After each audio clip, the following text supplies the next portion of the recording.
ایک کیسے جذبے کو لے کے آئے بیٹھے ہیں. پھر جو ہم یہ دوسری جمعرات ہے مسلسل 40,000 دفعہ کی نیت کر کے سورت قل ہو اللہ پڑھ رہے ہیں. اصل یہ 40,000 نہیں ہے تو لاکھوں پڑھی جاتی ہے جتنا بڑا مجمع ہمارے ساتھ شامل ہے. تو 40,000 جو مخلص مل کے پڑھ لیں جس مقصد کے لیے، بے اولادی ہے، بے روزگاری ہے، جادو ہیں، جنات ہیں، اثرات ہیں، بندشیں ہیں، نظر بد ہے، ناکامیاں ہیں، کاروباری مسائل ہیں، رزق کے مسائل ہیں، صحت کی مشکلات ہیں، مسلسل ناکامی در ناکامی ہے، کوئی باہر کا سفر ہے، راستے بند ہیں، نسلوں کا بخت چاہیے، مقدر چاہیے، نصیب چاہیے. یہ ساری اس مل کے 40,000 دفعہ سورت قل ہو اللہ جو بندہ مل کے پڑھتا ہے، سچے جذبے سے پڑھتا ہے، اس کی مرادیں پوری ہو جاتی ہیں. ہر سال کے ہمارے تجربات ہیں. یہ تو 40,000 دفعہ کی بات ہے. اور جس کے پڑھنے میں لاکھوں دفعہ پڑھیں، سوچیں اللہ اس کی کتنی ضرورتیں اور کتنی غیبی نظام اس کا پورا ہوگا اور انسان کے گمان سے بالا تر. اس لیے ہر سال لوگ ان 11 جمعراتوں کا انتظار کرتے ہیں. پوری دنیا انتظار کرتی ہے کہ 11 جمعراتیں آ رہی ہیں سورت اخلاص کی، اور 11 جمعراتوں میں لڈو کا عمل بھی ہے سورت اخلاص کا، اس لیے انتظار کرتے ہیں. کوئی بھی بندہ آپ کو ایسا نہ ملے گا جو جمعراتوں میں سورت اخلاص اور پڑھنا اور اس میں شامل ہونا اور اس کا کام نہ بنا ہو، اس کی منزل نہ ملی ہو، اس کی مشکل حل نہ ہوئی ہو، اس کی ناکامی دور نہ ہوئی ہو، اس کی دل کی مراد پوری نہ ہوئی ہو اس سورت اخلاص کے عمل میں شامل ہو کر. کیوں؟ مجھے پتا ہے کہ میرے پیچھے کون بیٹھا ہے، آگے کون بیٹھا ہے، دائیں کون بیٹھا ہے، بائیں کون بیٹھا ہے. کوئی ولی بیٹھا ہے، کوئی غوث بیٹھا ہے، کوئی کتب بیٹھا ہے، کوئی اللہ کا پیارا بیٹھا ہے، کوئی رونے والا بیٹھا ہے، کوئی گڑ گڑانے والا بیٹھا ہے، کوئی اندر سے آنسوں، کوئی باہر سے آنسوں، کوئی ایسا بیٹھا ہے جس کی اللہ کے ساتھ ایسی دوستی ہے لوگ تو اسے کچھ نہیں سمجھتے، اللہ کے ہاں اس کا بڑا مقام ہے، یوں بولے اور ہو جائے. ایک شخص آیا آقا کی بارگاہ میں کہ یا رسول اللہ، میرا ایک بھائی ہے جو سارا دن آپ کی خدمت میں رہتا ہے اور میں کماتا ہوں اور اس کے گھر کا بوجھ میرے اوپر ہے. تو آپ نے کیا فرمایا؟ مفہوم ہے اللہ نے جو تجھے برکت دیا اسی کی وجہ سے دی، اسی کی وجہ سے دی. آپ کا یہاں رہنا، آنا، بیٹھنا، تسبیح خانے میں خدمت کا جذبہ لے کر، عبادت کا جذبہ لے کر چند دن، چند ہفتے، چند مہینے یا پوری زندگی وقت کرنا، اللہ پتہ نہیں اس کے ذریعے سے کس کو کھلا رہا، اللہ اس کے ذریعے سے کس کو پہنا رہا، اور اللہ اس کے ذریعے سے کتنی کی آنے والی آفتیں، مصیبتیں، تکلیفیں، حالات کی سختیاں، تنگیاں، یہ کتنے لوگوں کی حل ہو رہی ہیں.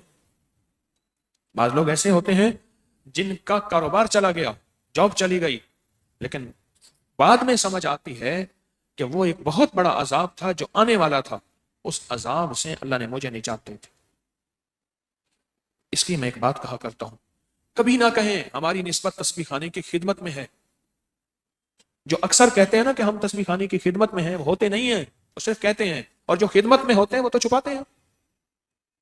ہاں، کئی لوگ ہر تھوڑی بات کے بعد کہیں گے ہم تسبیح خانے کی خدمت میں شامل ہیں، ہر تھوڑی بات کے بعد کہیں گے جی ہم تو تسبیح خانے کی خدمت میں شامل ہیں. جو کہتے ہیں نا سمجھ لو نہیں ہے، سمجھ لینا نہیں ہے.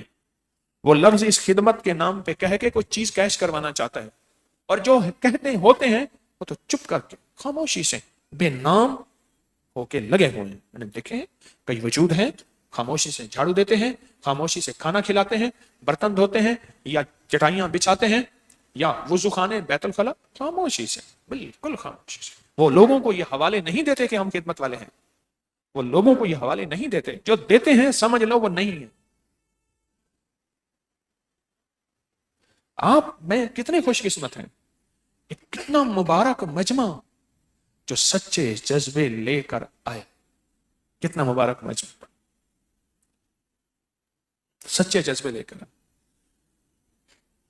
ہمارے وہ بابا جی تھے مخدوم کبیر الدین صاحب رحمۃ اللہ علیہ، کہنے لگے میں ایک جاب کرتا تھا ملازمت، تو میرے جو مالک تھے، افسر تھے، انہوں نے اپنی بیٹی کی شادی، انہوں نے چاندی کے لڈو بنوائے، چاندی کے لڈو بنوائے اور سب کو چاندی کے لڈو تقسیم کیے، بہت زیادہ چاندی کے لڈو بنوائے اور سب کو چاندی کے لڈو تقسیم کیے. تو یہاں آپ چاندی کے لڈو لینے آئے بیٹھے ہیں یا اللہ لینے آئے بیٹھے ہیں، یا اس کی کملی والی کا عشق لینے آئے بیٹھے ہیں، یا محمد آل محمد اصحاب محمد کی نسبت لینے آئے بیٹھے ہیں؟ چاندی کے لڈو لینے آئے؟ ہاں؟ چاندی کے لڈو؟ پرانی بات ہے، لاہور میں یہاں شاہ عالم مارکیٹ ہے، تجارت کی بہت بڑی منڈی ہے تجارت کی. یہاں کے ایک بہت بڑے مالک تاجر تھے جن کی اتنی زیادہ وہاں جو ہے جائیداد تھی کہ بقول کے آدھی انہی کی تھی. بہت پرانی بات. انہوں نے بیٹے کی شادی کی اور چاندی کے برتن بنوائے بڑے زبردست، اور برتن کا سیٹ جس کے سامنے تھا اعلان تھا کہ وہ جاتے ہوئے یہ برتن ساتھ لے جائے، اور سب ساتھ لے گئے، سب ساتھ لے گئے. آج آپ کے سامنے دسترخوان لگے گا، چاندی کے برتن آئیں گے، تھیلے کپڑے ویسے آپ لائے ہوں گے، چاندی کے برتن لے کے. بس میری بات پہ آپ مجبور بیٹھے ہیں کہ کس وقت یہ بات ختم ہو، دسترخوان لگے، تو اس کے بعد ہم یہ جذبہ لے کے آئیں. آپ سچے ہیں، آپ کا جذبہ سچا ہے، آپ کے اٹھنے والے قدم سچے ہیں. آپ ایک ایسا جذبہ لے کے آئے ہیں کہ تسبیح خانے میں جائیں گے، وہاں اللہ کی یاد اور اللہ کا ذکر ہوگا، اللہ ہماری مصیبتیں ٹال دے گا، مسئلے حل کر دے گا، ناکامیاں دور کر دے گا. اور خاص طور پہ سورۃ اخلاص کی دوسری جمعرات ہے، اور سورۃ اخلاص کی دوسری جمعرات ہے، اور یہاں لاکھوں دفعہ بیٹھ کے سورۃ اخلاص قل ہو اللہ پڑھیں گے. پڑھنے والوں میں کوئی سفید بالوں والا، کوئی چھوٹا بچہ جس کی وجہ سے آئے عذاب ٹل جاتے ہیں، کوئی نیک جوان، کوئی نیک اللہ کی بیوی، اور کوئی نیک بندہ، یا کوئی توبہ کرنے والا جس کی توبہ پہ اللہ فوراً اپنے غصے کو ٹھنڈا کر دیتے ہیں، رحمتوں کے دروازے کھول دیتے ہیں. کوئی ایسا ہوگا جس کی وجہ سے کام بن جائے. میں ایک صاحب کو دیکھا، پرانی بات ہے، یہ چھوٹے جو ہے نا ووٹ ہو رہے تھے، اس کے الفاظ تھے، اس نے کہا بھائی ایک ایک ووٹ سے فیصلے ہوتے ہیں. اس نے کہا میری اماں بیمار ہے، اس نے کہا میں بھیجتا ہوں، اماں کو اٹھا کے لے جائیں گے، ووٹ کرائیں گے، ایک ایک ووٹ پہ فیصلے ہوتے ہیں. یہاں آپ کے تسبیح خانے کے ایک ایک بندے پہ فیصلے ہوتے ہیں، ایک ایک بندے پہ فیصلے ہوتے ہیں. کیا پتا اس کا اللہ کے ساتھ اور اس کے رسول کے ساتھ تعلق کتنا پرانا ہے اور کتنا گہرا ہے. حتیٰ کہ یہاں تک لوگ مسند پہ بیٹھے حضرت شیخ الوظائف کو سمجھتے ہیں کہ ان کو دیکھ لیں گے، ان سے ہاتھ ملا لیں گے، ان سے دعا کرا لیں گے، ہماری کام بن جائے گے. اس شیخ الوظائف سے زیادہ پہنچی ہوئی سرکار اس مجمع میں بیٹھی ہے جو مجھے آپ کو پتہ نہیں ہے. اس مجمع میں بیٹھی ہے. کون بیٹھا ہوگا ایسا جس کا اللہ کے ساتھ ایسا گہرا تعلق؟ وہ مجمع میں آتے ہی فرشتے ایک پل میں جمع ہو جاتے ہیں، ایک پل میں جمع ہو جاتے ہیں. یوں کہا کہ ایسے لوگ ہوتے ہیں جن کے ساتھ اللہ کی خاص محبت ہوتی ہے، خاص محبت ہوتی. میں حضرت جلال الدین رومی رحمت اللہ علیہ کی کونیا میں ابھی میں گیا، پہلے بھی جانا ہوا، میں ان کے مرشد شاہ شمس رحمت اللہ علیہ کی خدمت میں پہنچا. وہاں اتنا رش تھا، مرید مولانا روم کے مزار پہ، اور مرشد کے مزار پہ 4 آدمی تھے، 6 آدمی تھے سارے. اور پھر مرشد کے ایک خادم تھے شیخ آتش باز رحمت اللہ علیہ، جو لنگر پکاتے تھے، ان کے ہاں کوئی بھی نہیں تھا. کم لوگ جاتے ہیں. اس کی وجہ میرے آقا، میرا اللہ جانتا ہے یہ بندہ کیسا ہے اور اس کی مقبولیت کتنی ہے. اس لیے بعض گمنام ایسے ہوتے ہیں، ان کے مجمع میں آتے ہی بعض مرید، بعض مرشد مجمع میں آتے ہی اوپر سے قبولیت کی مہریں ہیں اور قبولیت کے دروازے ہیں. آپ کتنے خوش قسمت ہیں ایک ایسے مجمع میں بیٹھ کے ایک ایسا عمل کر رہے جس عمل کی اللہ کے ہاں قیمت ہے صرف 10 دفعہ پڑھنے پہ. کتنی دفعہ؟ 10 دفعہ پڑھنے کے میں نے آپ کو فائدے بتائے. صرف 10 دفعہ پڑھنے کی قیمت ہے اس کی بارگاہ میں. اور یہ کیوں؟ یہ چیز ہی اتنی قیمتی ہے. اور جب آپ اس کو بیٹھ کے لاکھوں دفعہ پڑھیں گے اور ڈوب کے پڑھیں گے اور یقین سے پڑھیں گے اور جذبے سے پڑھیں گے اور درد سے پڑھیں گے اور پورے اعتماد سے پڑھیں گے، تو پھر سوچیں پھر کیا کمال ملے گا. اور آج کا پڑھنا رزق کے لیے، ترقی کے لیے، نوکری کے لیے، کاروبار کے لیے، اس نیت میں ہے. ہم نے ہر دفعہ کی جمعرات کی جذبے رکھے ہیں، ترتیبیں رکھی ہیں. آج کی جو جمعرات ہے یہ ترقی، کاروبار، رزق کے لیے، کہ کبھی مجھ سے اللہ رزق نہ چھینے، اللہ حلال نہ چھینے، اور میرے کاروبار میں چاہے تو پل میں زوال آ جائے. وہ جو پوری منڈی کو دیتا تھا خود اس کی دکانیں ختم ہو گئی. وہ جو پوری مارکیٹ کو مال سپلائی کرتا تھا خود اس کا مال ختم ہو گیا. فیروز روڈ پہ ایک ٹائلوں کی دکان ہے, اب بھی ہے, بہت بڑی ہے, یہ آپ کے لاہور میں. وہ کہتے تھے کہ ایک جب ہمارے پاس تاجر آتا تھا کسی شہر کا تو ہم دکان بند کر دیتے تھے. اس کا کاروبار اور مال اتنا ہوتا تھا کہ ہمیں پورا کرتے ہوئے پورا دن لگ جاتا تھا. ہم کاروبار سارا بند کر دیتے تھے, بند کر دیتے. پھر جو اس کو زوال آیا, اب ہماری زکوٰۃ اس کو لگتی ہے اور ہم اپنی زکوٰۃ اس کو بھیجتے. پھر اس کو جب زوال آیا, اور زوال بھی ایسا آیا کہ عبرت بن گیا. یہ جو آج کی جمعرات ہے, یہ جمعرات خاص رزق کے لیے, ترقی کے لیے, کاروبار کے لیے, اپنی کوئی جاب اور نوکری, اس کے لیے. نسلوں سے رزق نہ چھینے, نسلوں سے اللہ پاک کشادگی, دولت اور وسعت اور کھلا ہاتھ نہ چھینے نسلوں سے. یہ اس کے لیے بیٹھ کے آج ہم سورت اخلاص پڑھیں گے, ورنہ چاہے تو ایسے ہو جائیں. میرے پاس کپڑے کی یہاں اعظم کلات مارکیٹ ہے, میں کسی کا نام نہیں لیا کرتا. ایک تاجر آتا تھا, آتے آتے پھر کچھ عرصے کے بعد وہ ویل چیئر پہ آیا. کہتا تھا کہ میرے حالات یہ تھے کہ ٹرکوں کے ٹرک قیمتی کپڑے کے کنٹینر باہرلے ملک سے آتے تھے, اور میں ریٹ نکالتا تھا. آج کا ریٹ فلاں چیز کا یہ ہوگا. لوگ مجھے فون کرتے تھے اور ریٹ جو میں کہہ دیتا تھا وہی بازار کا سکہ ہوتا تھا, وہی بازار کی آواز ہوتی تھی, وہی بازار کی کرنسی ہوتی تھی. اور گردش ایام نے جو مجھے گھیرا, تلک الایام نداولها بین الناس, جو مجھے گھیرا, آج عالم یہ ہے کہ میں چھپتا پھر رہا, اور وہ روگ مجھے کھا گیا.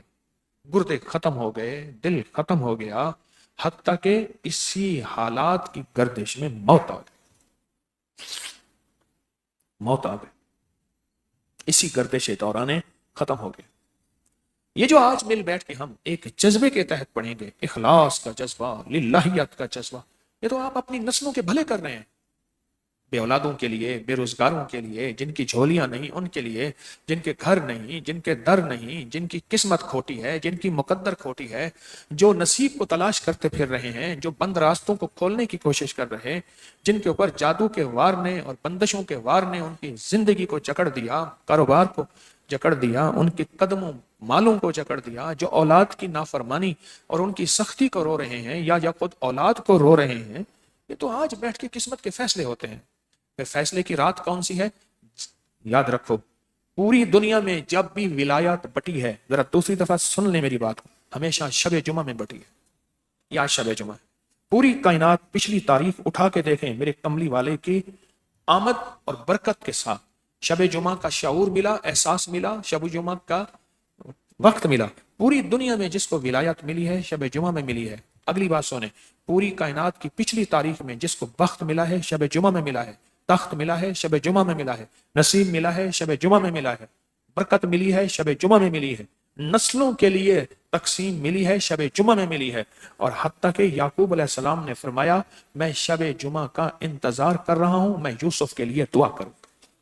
اور ان کی جو دعا ہوئی تھی 40 سال کے بعد, یعقوب علیہ السلام پیغمبر روتے روتے آنکھیں چلی گئیں بیٹے کی فراق اور جدائی میں. ان کی جو دعا قبول ہوئی تھی اور یوسف ملے تھے, اور وہ بھی پیغمبر اور بادشاہ.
پلیز چینل کو لائک اینڈ سبسکرائب کر دیں. جزاک اللہ.